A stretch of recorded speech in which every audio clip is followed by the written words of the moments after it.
welcome to the July 2021 edition of City Connection. City Connection is the live television program with our elected city officials, usually Mayor Rosalind Bliss. Today, a special surprise. It's where we offer the community the opportunity to hear about efforts from City Hall and beyond. With Community Media Center, I'm your host, Linda Galash. And today, rather than being joined by Mayor Rosalind Bliss, we have in the studio here First Ward Commissioner John O'Connor. Today we'll also welcome into the studio Stephanie Adams, who is Executive Director of Friends of Grand Rapids Parks. We'll hear a bit about tree planting efforts, educational programming, and other events that are being put on by the organization, as well as about the upcoming fundraiser, the Green Gala. And also later in City Connection, we provide time for your questions and comments, and in that second half of the program. Take part in the conversation. You can do that by sending your questions and comments to cityconnection@grcmc.org. You can do it through Twitter @GRTV Access or by commenting at GRTV's Facebook page. City Connection is a collaboration with Community Media Center and the City of Grand Rapids. Again, broadcasting live today, July 12th, 2021. Here at Community Access Television Channel 24 and live streaming at therapidian.org and GRTV's Facebook page. We'll be rebroadcasting this program throughout the month. We'll do that on GRTV's Channel 25. And now in studio with me, we welcome to the studio Grand Rapids First Ward Commissioner John O'Connor.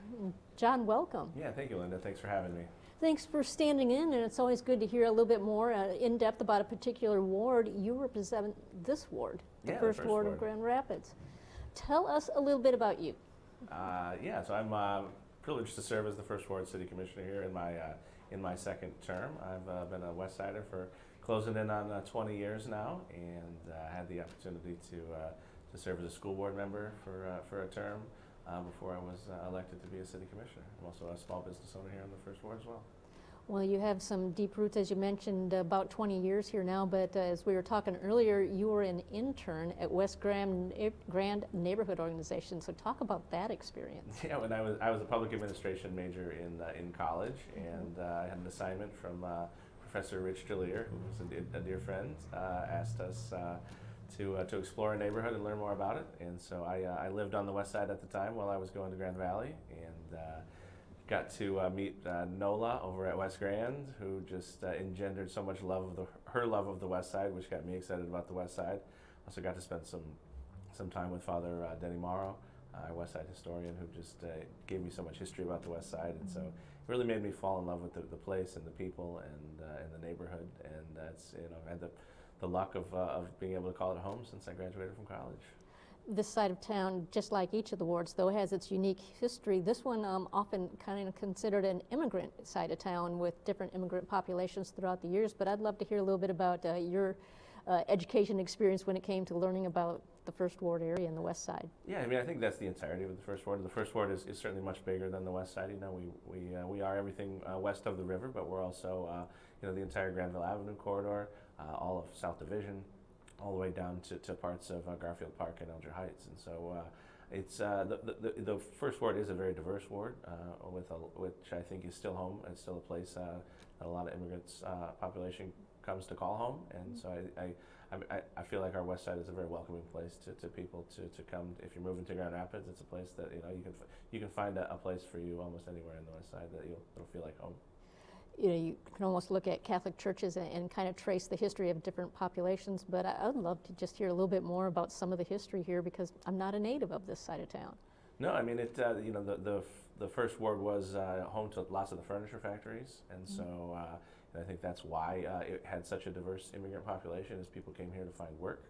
And so we have obviously a large Polish population, Lithuanian, Irish, German, and now today we have a very large Hispanic population that's come to call the First Ward home. And so I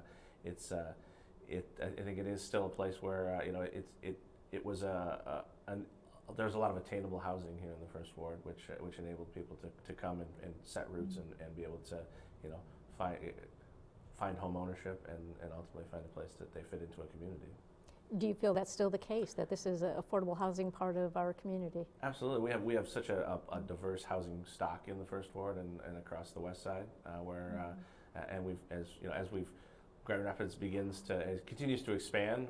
Housing is certainly a topic that's on everyone's mind, but I think we're one of the leading places in the city to have housing be developed, whether it's low-income housing tax credit projects, which support folks to be able to get housing at affordable prices, to new development projects, condos, all kinds of a variety of housing types as well.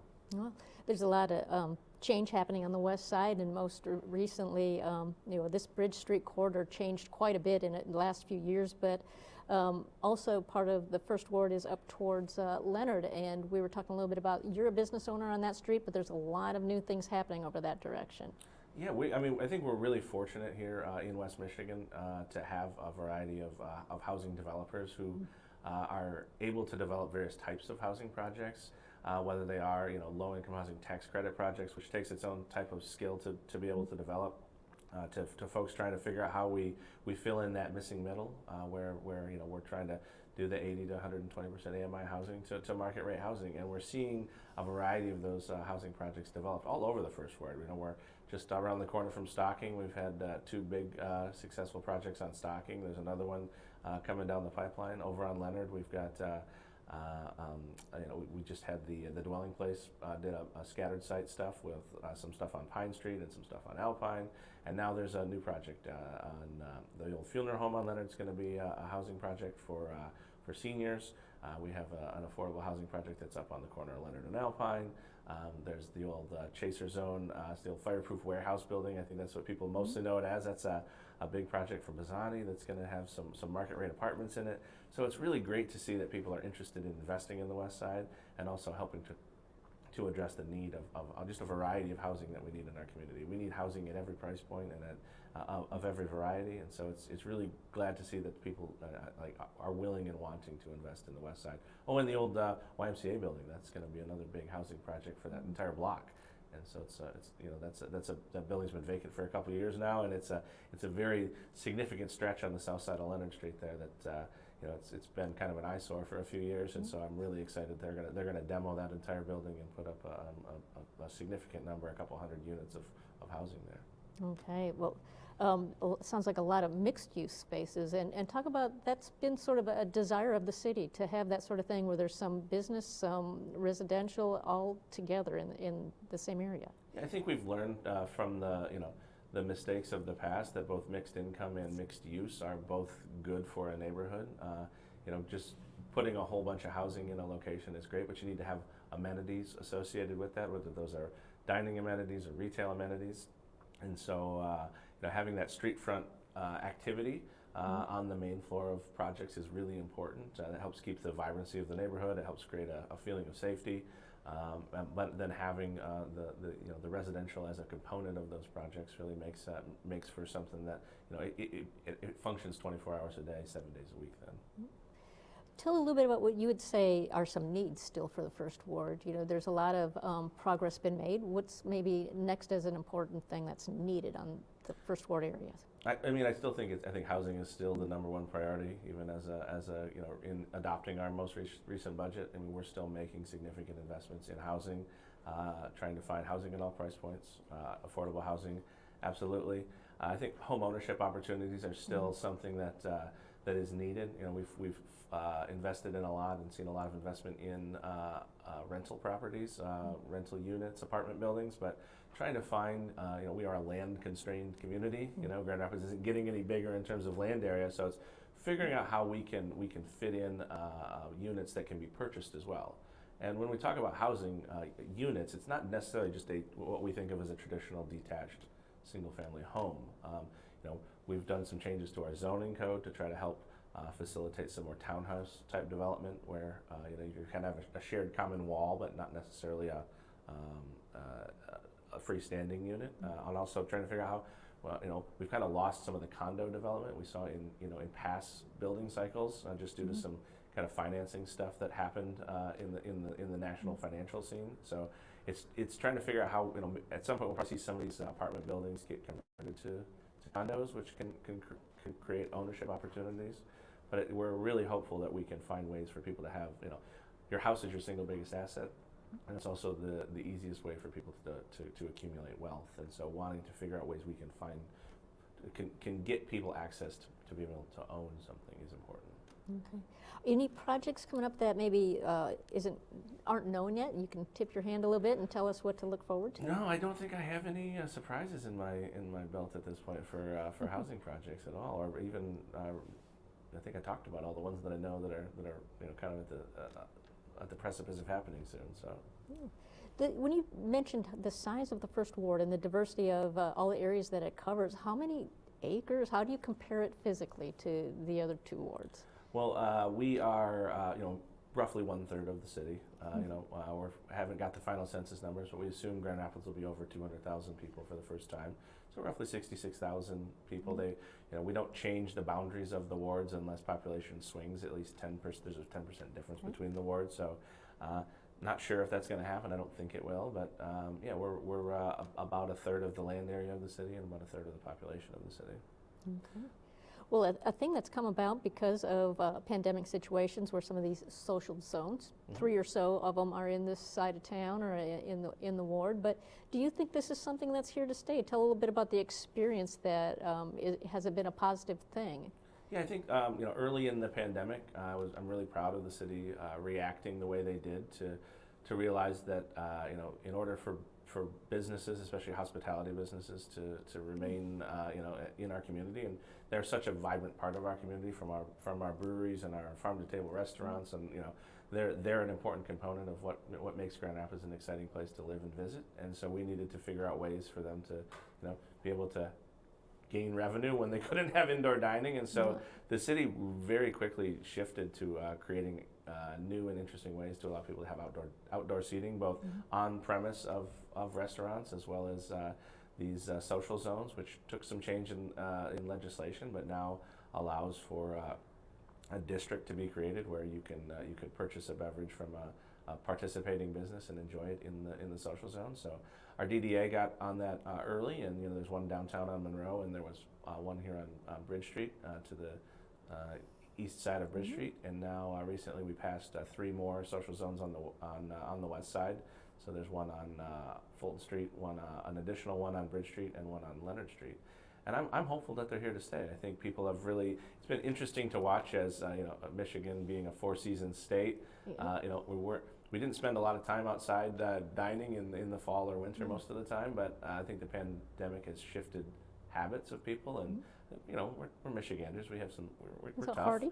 Yeah, we can be outside when it's 50 degrees, and it's not that bad. So I think there's now consumer demand for people to want to be outside more than they have in the past, and so I hope that we get to continue having these both expanded outdoor dining options on premise for places as well as these social zones. I think they're good, and they add vibrancy. Well, it does feel like the personality of the city is changing just a bit, and it is a vibrancy. Even if you're in a snowsuit or in an igloo outside, it's here to stay. Is this something that you have to do some different rules changes, any different legislation, or do you think you just kind of continue what's in place, or was it temporary? Our legislative team and the folks at the DDA are working on Lansing, on some stuff in Lansing to ensure that the social zones can continue in perpetuity, and so I think. There's support from other communities to help us make sure that language gets across the finish line, and we can have these things, have the opportunity to have these moving forward without question. Okay.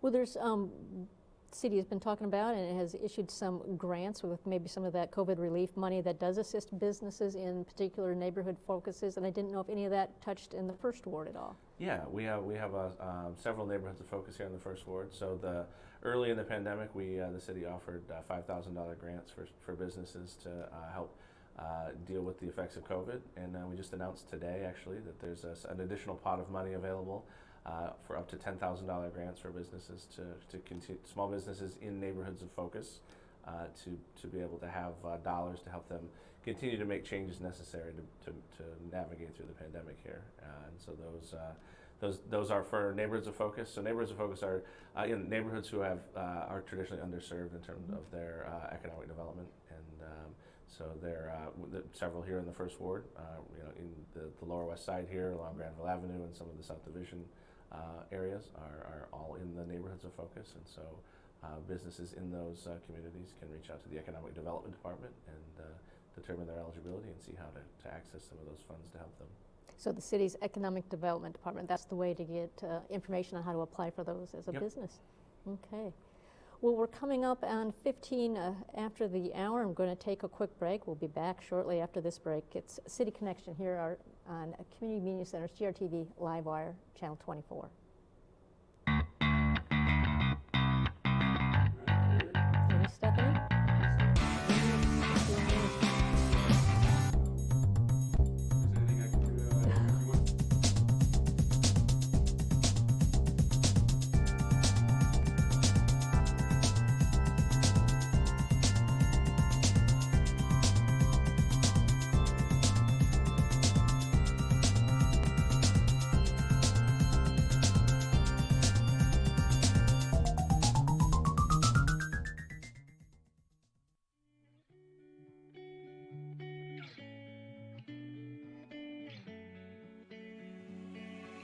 For over 30 years after humble beginnings as a public access TV station, the Community Media Center has grown to be an active, multi-platform media and technology assistance organization, encouraging and enabling our community to push their creative boundaries. We power a variety of resources, including a music-centered community radio station, WYCE, a community venue with stage and screen at Wealthy Theater, citizen-driven journalism with the Rapidian, a web development team empowering local nonprofits, an education department that trains and broadens students' minds, and a free speech public access television studio, GRTV, where it all began. By introducing audiences to new voices and ideas, we enhance community engagement and create connections between artists and audiences, enriching our city's cultural offerings. We empower and collaborate with platforms and resources accessible to all and used by all. Every free democratic society depends on media, accessible to the community and uncensored by government. The Community Media Center continues this work for the media landscape of today and tomorrow. These platforms and services empower our neighbors to tell their stories and explore the richness of culture that Grand Rapids has to offer. Connect, discover, learn, create, and share. The Grand Rapids Community Media Center.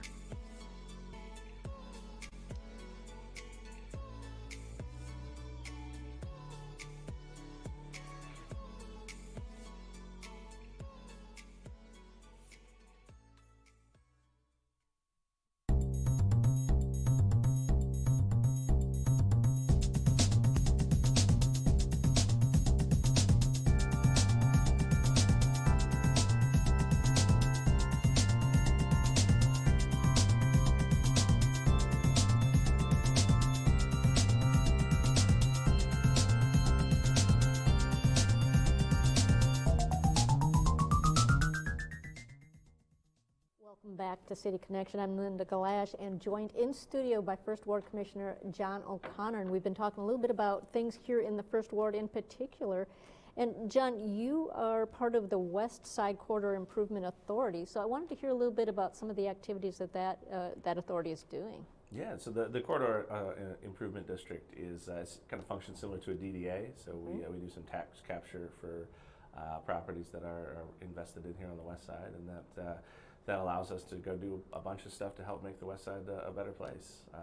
You drive around and you see the banners on all the telephone poles right now, announcing this is the west side. Each street's got its own color. So that was a project that the West Side CID has done in the past, and we got a variety of different projects we continue to work on. We have a really great facade improvement grant program that's been a good success so far, where small businesses here in the West Side can get access to dollars. It's a matching dollar. So if you commit to spending money to make the exterior of your business better, that we'll match some of those dollars to help you either get the project over the finish line or help make the project go around. some of those projects have already happened? And Yeah, we just did one for the Bridge Street House of Prayer, who bought the old liquor store on Bridge Street near Tacos El Cañado. Okay. And so that was a significant rehab they did on that business, around that nonprofit slash, they have a small coffee shop there now, but took that, what was a pretty tired old building, and put a beautiful facade on the outside with some great awnings and some glass. Very close to the hill, going up the hill there? Yeah, it was right By before. Lane? That was right before you get to Lincoln Park. Got it, okay. And so it's a beautiful building there. There's a whole gentleman who's got a variety of buildings on the 400 block of Leonard. We just supported his project. A bunch of storefronts there that, again, all had some pretty tired old facades on it, and so he's come in and committed to renovating, I think, a total of 5 different buildings there. And so he's spent a ton of money, not only fixing up the outside of the buildings, but there were a ton of apartments in the upper levels of those buildings that weren't even occupied; they were just vacant. So, in addressing some of the housing concern, he got, I think, 16 of the 18 units back online, which is great to add some housing supply, but also to make what was a pretty tired section of Leonard Street look really nice again. And so those funds are available to other folks who are looking to make the exteriors of their buildings more attractive and appealing. And where do you go to get information on that? Should it be a business owner that wants to update the facade or do some improvement? You can like also that? reach out to the Economic Development Department at the city, and they can point you in the right direction there. There's a grant application right there online. Okay, so some new gateway signage as well? Yeah, it's a project we've had on the radar for a couple of years now. Again, placemaking is a big deal. Wanting to welcome people into the neighborhood. One of the challenges we always say with the West Side is you have to cross the river and go under a highway to get here, and so kind of announcing that you're here. So one project we've been working on is some over the street signage that will welcome you to the West Side. So we're hopeful to put one of those at Leonard, one at Fulton, and one at Bridge, kind of welcoming you to the West Side, and really signifying that you've made it to the place. All right, and some art. Yeah, we partnered with last year during the pandemic. We partnered with Hannah over at Lions and Rabbits and her team, and a bunch of she's done a bunch of great projects, kind of these night out projects, and so we had some murals that went up all over the West Side featuring and supporting local artists. And so right now we're in process of doing a West Side survey to look at various places that art can exist, and then hopefully we're going to find a path to again hire local artists to come in and beautify spaces and create some vibrancy with very large public art pieces. There are some art displays already on the West Side. Can you tell us a little bit about some of those, where you can go to see one? I'm thinking of just off the highway, just below 131 is one section. Yeah, the one right there that was Richard, right off Leonard, right by the Speedway there, that was a public art. We're actually going to redo that one. There's been some challenges. That's one thing Hannah's working on. Pretty tall brick building there that you can see from the highway. Yeah, but unfortunately that was a very community supported art piece that went in, but the brick had some problems with it. So we're actually going to be redoing that piece there, and hope to find had to work with the neighboring businesses to be able to allow us access to that. But I think there's going to be a path to hopefully get that mural redone and have it be another community supported mural that brings some beauty to the neighborhood. Yeah. So when there's something such as a Corridor Improvement Authority, how does that work with the neighborhood associations, the business associations, here, particularly here on the West Side? There's a few different business districts here. Yeah, so we have the Fulton Street Business District, the Stockbridge Business Association, and West Leonard. So the Corridor Improvement Authority has representatives from each of the various business districts. Overarching, the SID goes across the entirety of the West Side on all of those streets, Fulton, Bridge, Leonard, Stocking, and Seward. So how do you take input from the different groups then? How does that all kind of mesh together? There's representatives from each group that are members of the SID board, and that board makes the decisions about how to spend the money. We have every year we adopt a budget that's got some focus on different projects that we want to see accomplished, and we've been we also did some grant dollars during COVID for various businesses to help them buy outdoor furniture.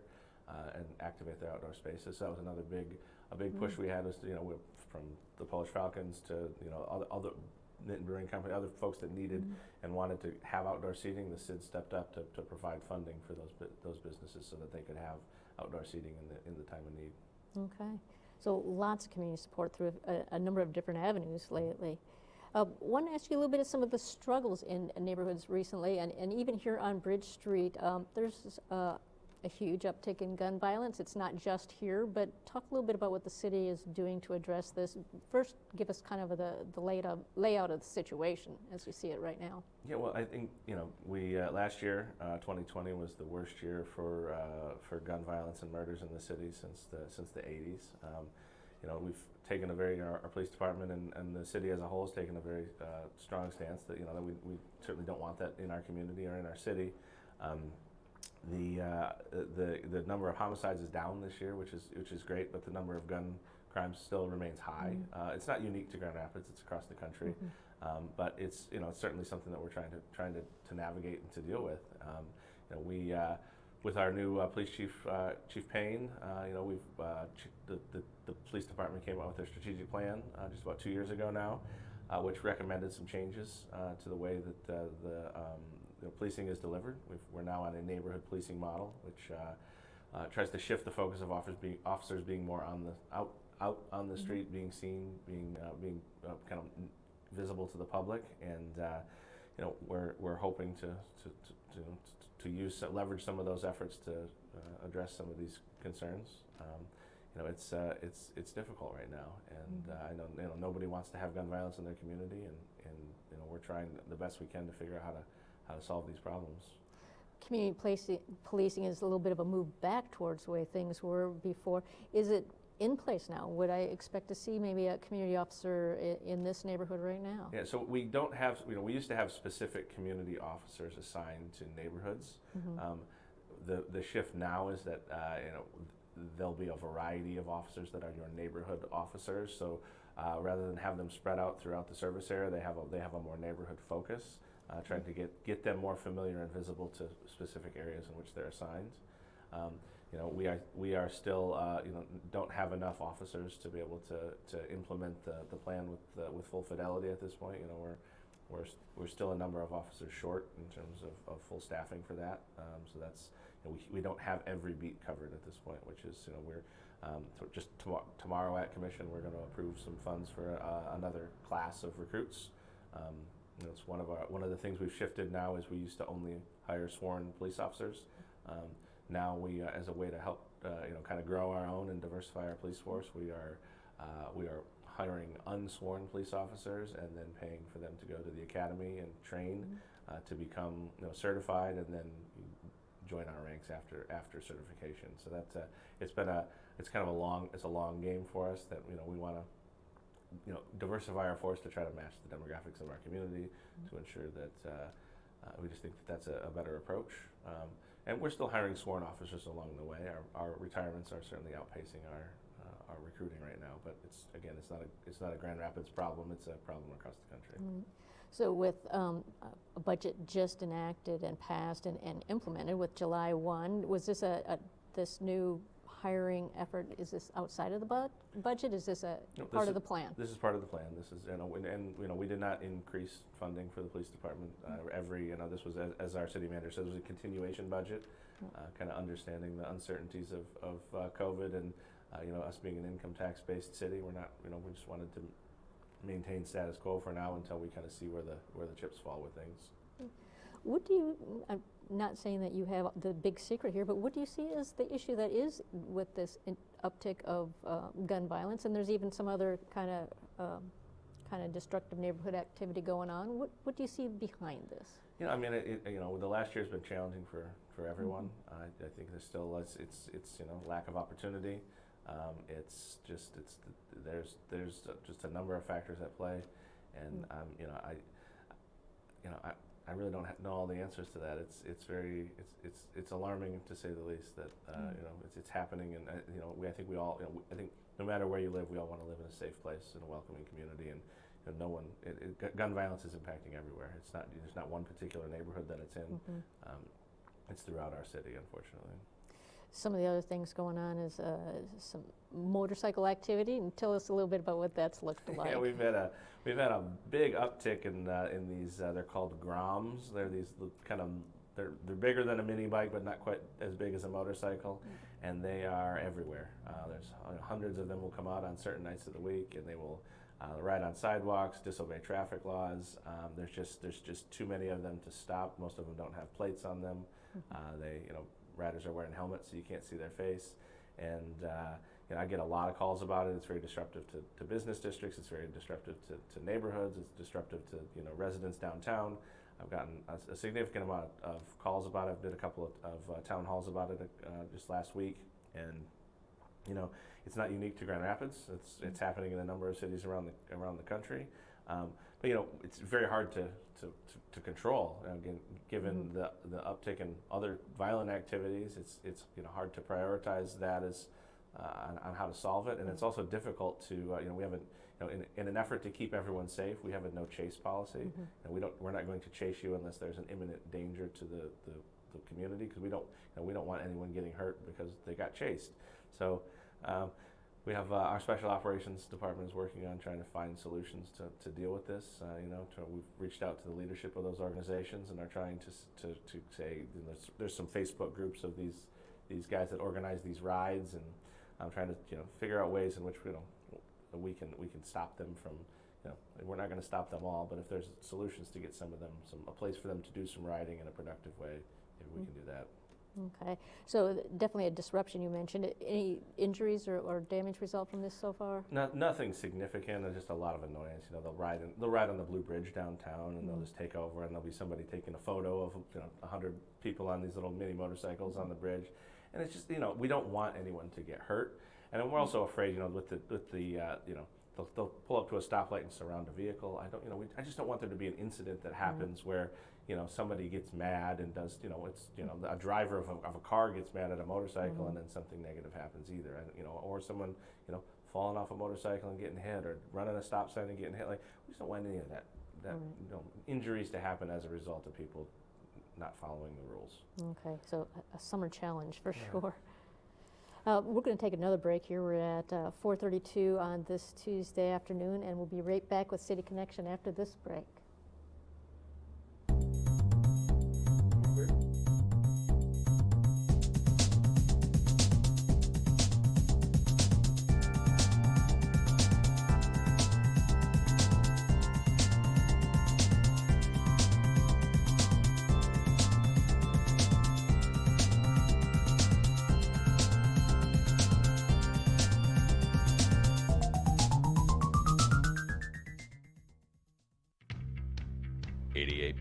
FM WYCE, a proud member of the Grand Rapids Community Media Center, has been serving the Grand Rapids community and beyond for over 30 years, offering a world of music through commercial-free, independent radio. Head on over to wyce.org today, where you can stream our broadcast 24/7, check out exclusive artist interviews, or make a donation. From everyone at 88.1 FM WYCE, thank you for your support. The Wealthy Theater is Grand Rapids' local movie theater and performance center. Since 1998, it has been a host to nationally touring music groups, local theater performances, and a variety of community events. Today, the Wealthy Theater is not only a landmark community treasure with historic significance, but a pioneer in the infusion of technology and traditional theater. Underneath the elegance and classic sensibility that defines Wealthy Theater, there is a matrix of new technologies. The theater is completely digital and outfitted with cameras and microphones for concerts, theater and comedy troupes, speakers and lecturers, and so much more. Experience all that Wealthy Theater has to offer. And bring a friend. Be surprised by the Wealthy Theater.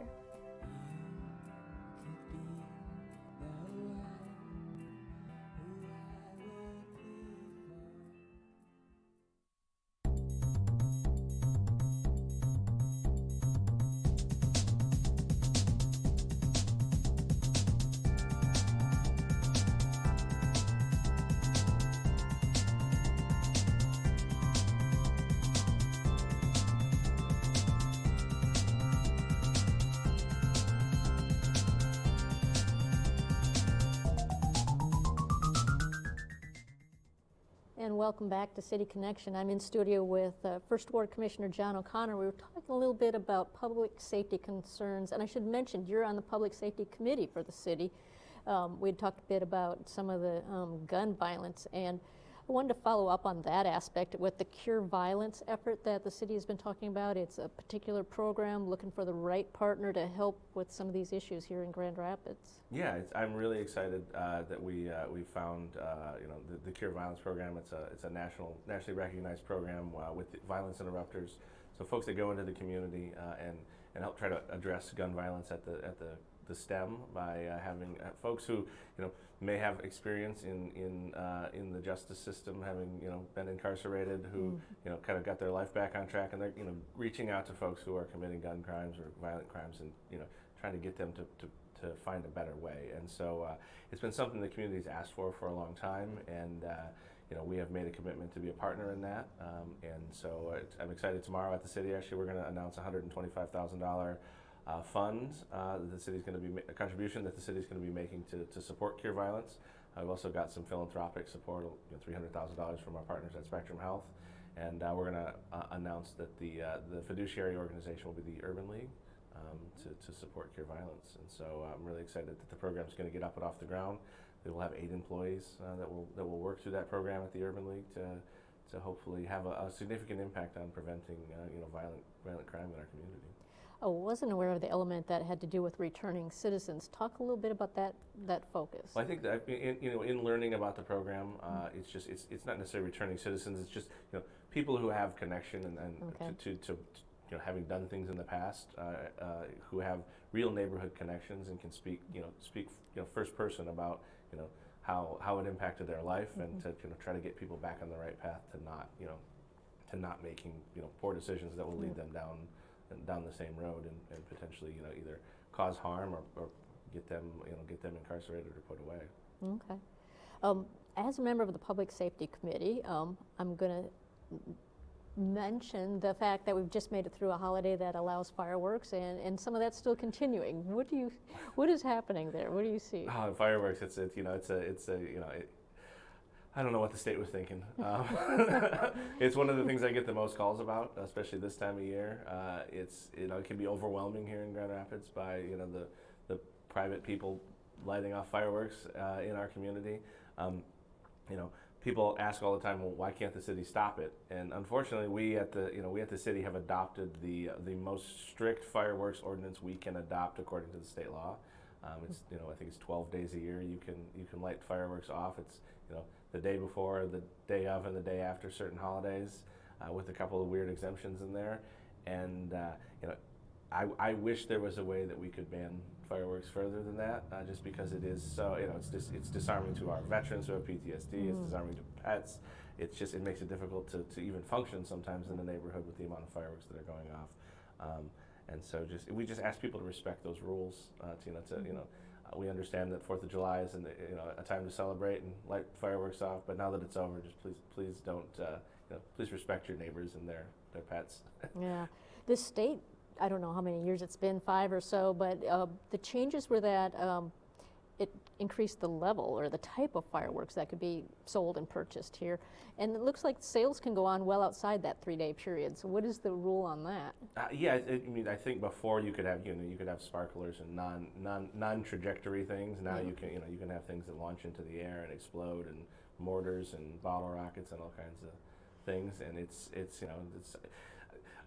I just drove by a house earlier today, and I saw this stack of the paper, this garbage mortar thing that was this tall. It's like, I don't know how much somebody decided to spend on a good time, but it seems like a bit excessive for especially in the urban environment. We have a lot of the danger. It's wood houses, it's older structures, it's things that can catch on fire, and I just I'm glad that I didn't hear of any houses catching on fire, because you looked around and you heard the debris after 4th of July is pretty intense in some of these neighborhoods.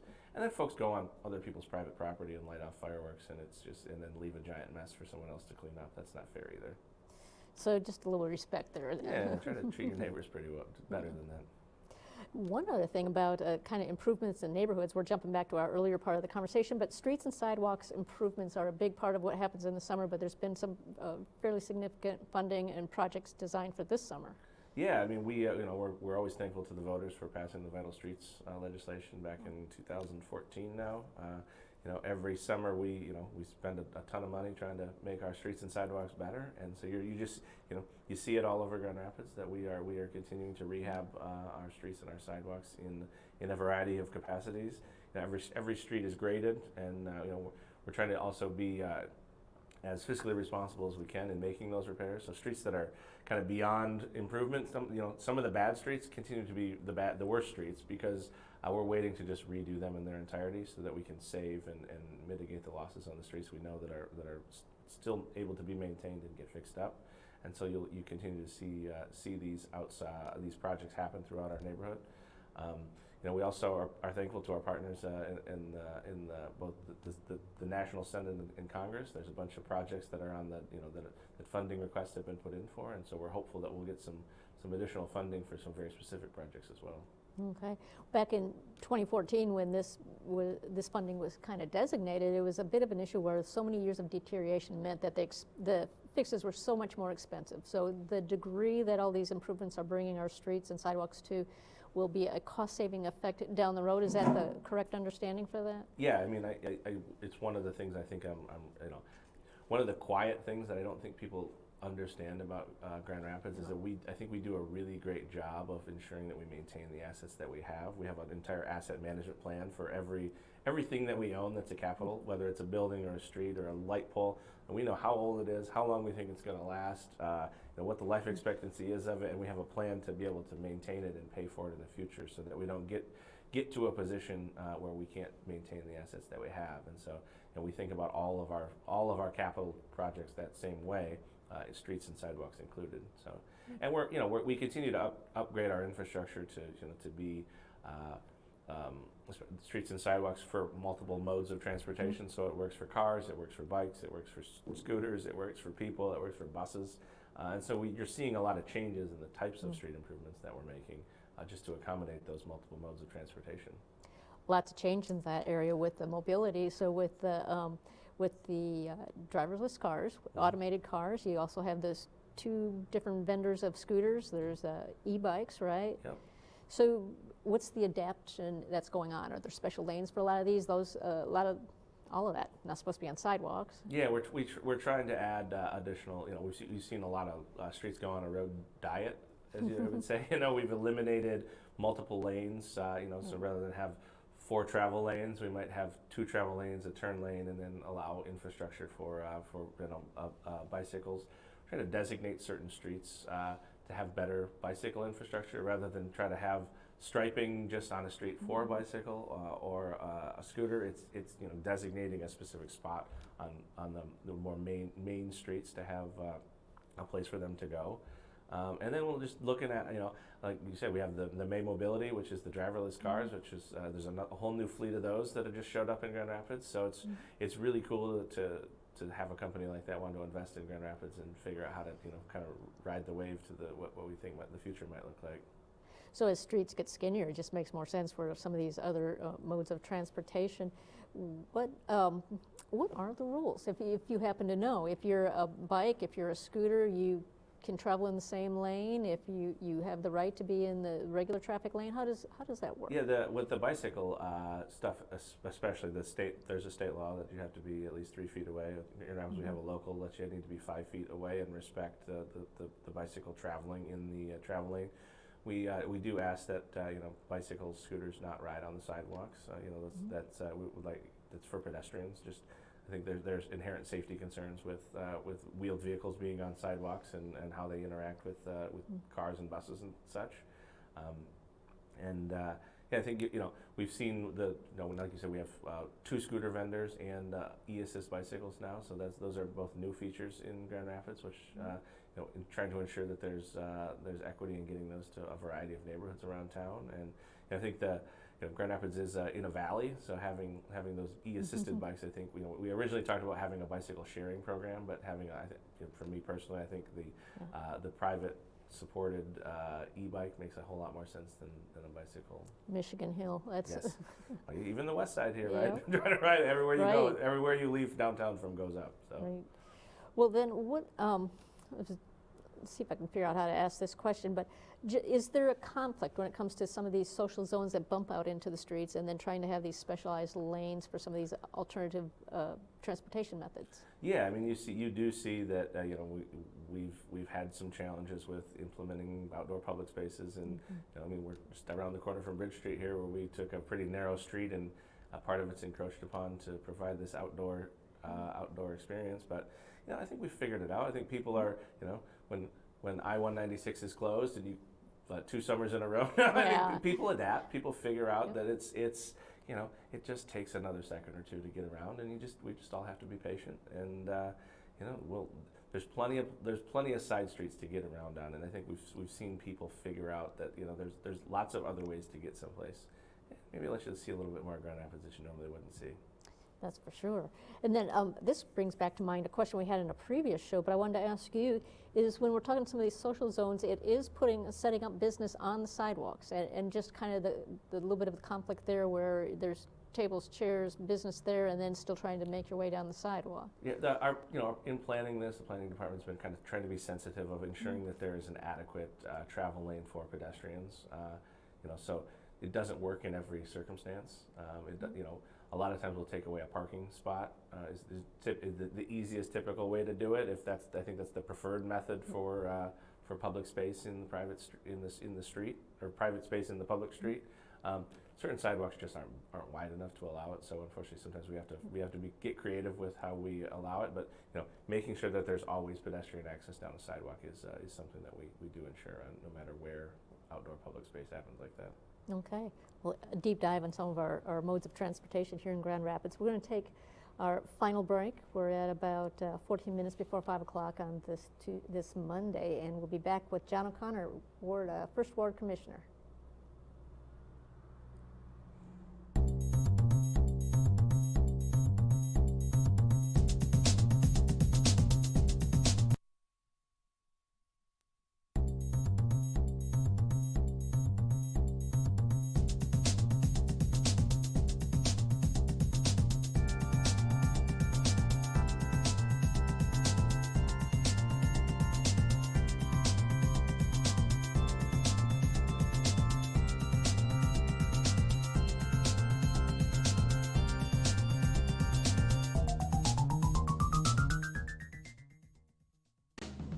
How do you build a strong local food economy? Meet Chris. Chris is opening Osteria Rosa, a locally sourced Italian restaurant in a building brought back to life by 616 Development. But he doesn't know any local farmers to supply him with food year-round. This is Melissa. Melissa runs the Fulton Street Farmers Market and publishes a long list, even in the dead of winter, of available produce, meats, bakery goods, and more on the Rapidian. This is Amy. Amy wants to do more to support the farmers and her local food economy. Amy talks to Melissa, who introduces her to farmers at the Fulton Street Farmers Market, and Amy, in turn, publishes their stories, also on the Rapidian. Chris hears about the Rapidian and now has access to a local grocery list and information that he needs to make connections with local farmers. He feeds his patrons with local food year-round. Connections multiply, meals are shared, a stronger local food economy is built.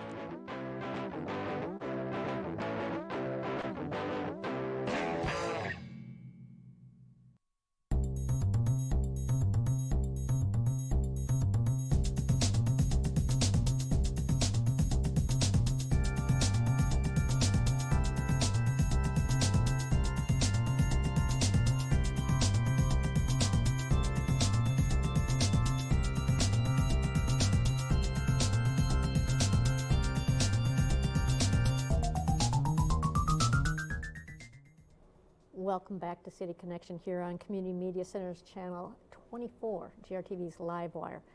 With John O'Connor in the studio with me, we're going to talk a little bit more of some of his committee work. And John, you're on the Fiscal Committee here on the City Commission, and I wanted to hear a little bit about some of that work.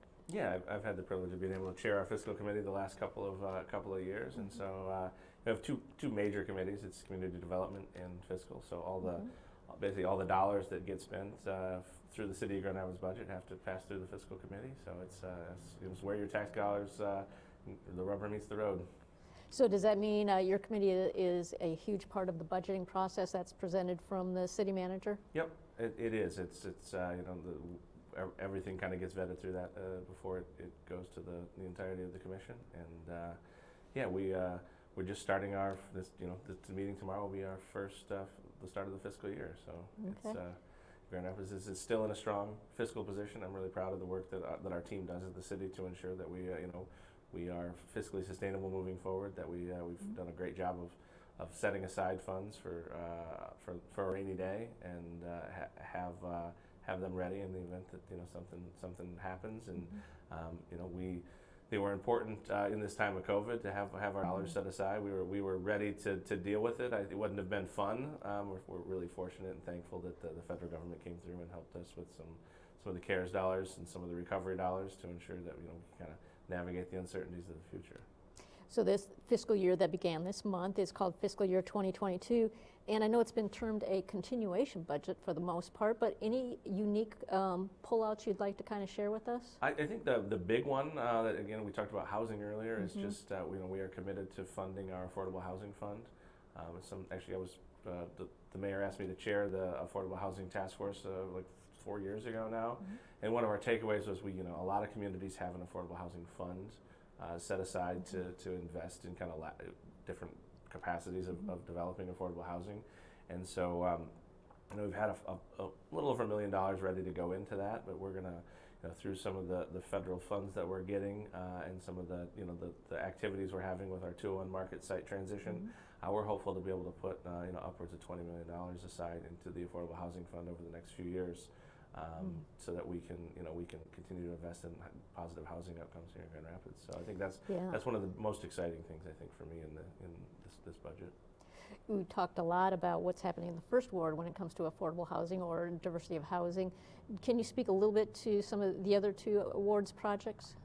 I don't know necessarily specifics, but I do. I mean, there are housing projects happening all over our community.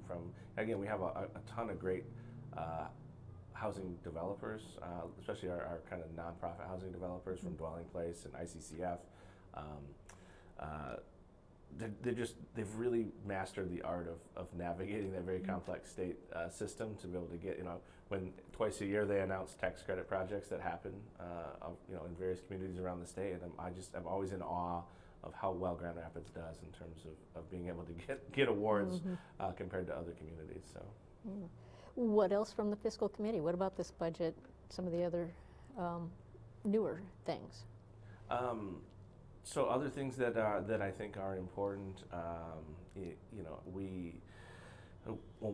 mentioned the 201 Market site. I think one of the things that we're working on right now is how we can transition away from having that site on Market be the home to most of our city operations. You may have seen that we announced the purchase of the Kent County Road Commission site up on Scribner, which is a site that's already being used for kind of a public good, and so be able to transition our operations away from a downtown, very important part of our river as we talk about the river revitalization and trying to reactivate the river and get some positive development down there.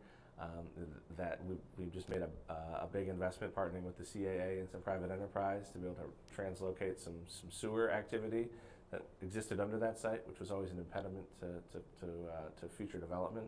So we're moving the sewer off Market onto an adjacent street, which will then allow that river access site to be developed, and providing public access to the river is an important part of that conversation. It's making sure that we're going to see private development happen on those sites, but maintaining the river's edge to be public space so that the public can always enjoy the wonders of the Grand River.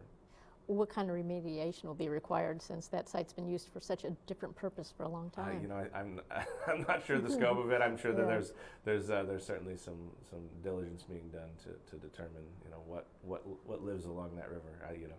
Who could imagine after over 100 years of activity along that? We've certainly had some public infrastructure, but then there was always, I think, industrial and commercial activity along that portion of the river. So it'll be a significant lift, but I think in the long term, it's going to be pretty amazing to see the river reactivated and probably get some beautiful green space back along that corridor. that Restore the Rapids and that whole river area project is huge. It's really, really huge, and maybe some people haven't really been seeing a lot of progress on it, and I know we just went through, maybe are still a little bit in a pandemic situation, but what is the latest that you're aware of? No, so we are still going through it. You know, we have applications into the federal government. There's so many layers that have to be navigated, but we still have commitments, you know, from partners to be able to make sure that, you know, we get to the point that it can be done. You know, our friends at the Public Museum just announced, you know, their big project to fundraise to expand the museum, and part of that is they're a river partner. They have a location along the river that, you know, they're going to working with the future plans to make sure that what they want to do works well with the river. So it's really great to see people coming on board to know this isn't just a Grand Rapids effort. This is a regional effort, and you know, the folks who have access along the river are also being mindful of what they're going to do to make sure it works within those plans as well. So I'm not totally aware of what the Public Museum does have planned. What kind of changes or what kind of new things are there? They're going to be, their whole hope is to do the first major, and there's never been any expansion of it since it was built in the 90s, so their plans are to add to reimagine how it works. And obviously the way in which museums function today are much different than they have in the past, so they have a pretty aggressive plan to be able to bring it to with some more modern ways in which you can interact with the museum space. Obviously we have the school that functions now in partnership with the museum, so that you know, just make sure that it works well for educational purposes, and then also provides better access to the river, so that the students can also get in the river and use that site as a point at which education can kind of enter the river and interact with the river. Okay. Well, any other comments you want to make about being your chairing of the fiscal committee and things that we should be aware of or look for?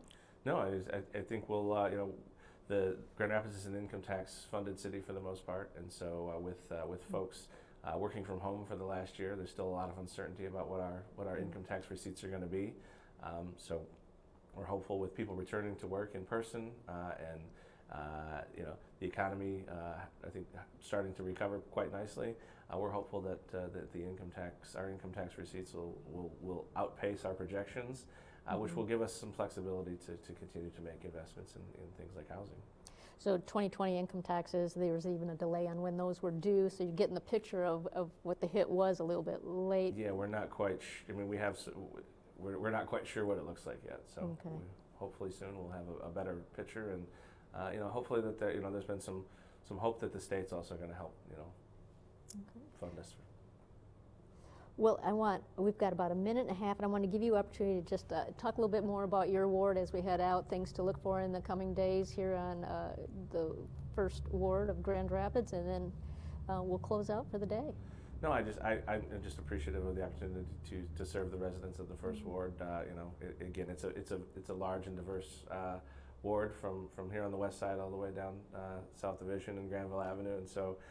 It's really great that we've seen a ton of investment in all of those neighborhoods. We've seen investment in our parks and in our business districts, and I'm just really glad that people are enjoying and want to call the First Ward home. Well, John O'Connor, First Ward Commissioner, in your second term in this position, so your second and final term as Commissioner here in Grand Rapids. Thank you for telling us a little bit about First Ward, all the things that are happening, and including citywide things such as the fiscal committee work, the public safety work. Really appreciate you spending the hour with us here today. Yeah, thank you very much. Well, thanks for the visit. I want to say thanks to John O'Connor, and I also want to say, did mention earlier we were looking for we were hoping to have on air today Stephanie Adams with Friends of Grand Rapids Park. Sorry we couldn't bring that to you today, but we'll follow up on that. I am Linda Galash, closing out this month's edition of City Connection. We'll be back planning on the first Monday of August with another live edition of City Connection here on Community Media Center's channel 24 live, and then on 25 later this month. Welcome back. We'll welcome you back next month. Thank you.